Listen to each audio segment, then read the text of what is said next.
विकास पुरुष चौधरी बंसीलाल ने छोटी उम्र में ही अपने राजनीतिक करियर की शुरुआत कर दी थी। राजनीति में आने से पहले बंसीलाल ने देश की आजादी की लड़ाई लड़ी। एक स्वतंत्रता सेनानी के रूप में वे 1943 से 44 तक लोहारू राज्य के प्रजा मंडल के सचिव रहे। 1957 से 1958 तक बार एसोसिएशन भिवानी के अध्यक्ष रहे। बंसीलाल 1959 से 1962 तक जिला कांग्रेस कमेटी हिसार के अध्यक्ष रहे और बाद में वे कांग्रेस कार्यकारिणी समिति और कांग्रेस संसदीय बोर्ड के सदस्य बने। इसी बीच 1960 में बंसीलाल को राज्यसभा जाने का मौका मिला। केंद्र में जाने के बाद तो बंसीलाल ने पीछे मुड़कर नहीं देखा। थोड़े ही वक्त में बंसीलाल हरियाणा ही नहीं बल्कि देश की राजनीति का अहम किरदार बन गए। आइए नजर डालते हैं चौधरी बंसीलाल के राजनीतिक जीवन पर। बंसीलाल कुल 4 बार हरियाणा के मुख्यमंत्री बने। चौधरी बंसीलाल पंडित भगवत दयाल शर्मा और राव बीरेंद्र सिंह के बाद हरियाणा के तीसरे मुख्यमंत्री थे। बंसीलाल कुल 4 बार प्रदेश के मुख्यमंत्री बने। पहली बार साल 1968 में, दूसरी बार साल 1972 में, तीसरी बार साल 1986 में और चौथी बार 1996 में बंसीलाल ने मुख्यमंत्री के पद का भार संभाला।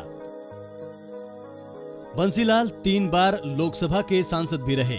साल 1980 से 1984 तक, इसके बाद 1985 से 1986 तक और तीसरी बार 1989 से 1991 तक बंसीलाल लोकसभा के सदस्य रहे। वे 2 बार राज्यसभा के सदस्य के तौर पर भी संसद पहुंचे। बंसीलाल साल 1960 से 1966 तक और 1976 से 1980 तक राज्यसभा के सदस्य रहे।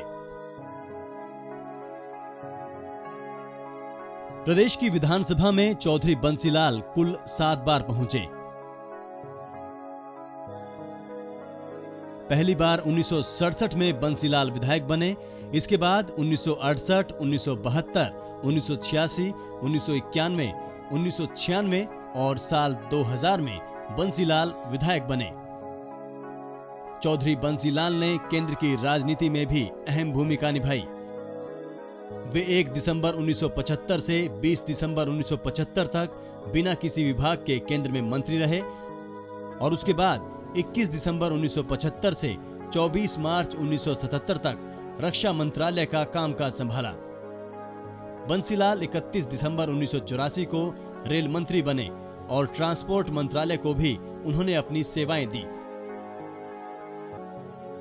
जब तत्कालीन प्रधानमंत्री स्वर्गीय इंदिरा गांधी ने 1975 में आपातकाल लगाया तो बंसीलाल सुर्खियों में आ गए। बंसीलाल 1975 में आपातकाल के विवादास्पद दिनों में पूर्व प्रधानमंत्री इंदिरा गांधी और उनके बेटे संजय गांधी के एक करीबी विश्वास पात्र थे। इन दोनों की मृत्यु के बाद धीरे धीरे बंसीलाल का कांग्रेस से मोहभंग होने लगा। केंद्र और प्रदेश की राजनीति में सक्रिय भूमिका निभाने के बाद बंसीलाल ने साल 1991 में कांग्रेस से अलग होकर अपनी अलग पार्टी बनाई और उसे नाम दिया हरियाणा विकास पार्टी।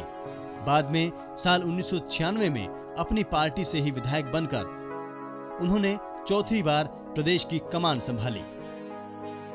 ब्यूरो रिपोर्ट, A1 तहलका, हरियाणा।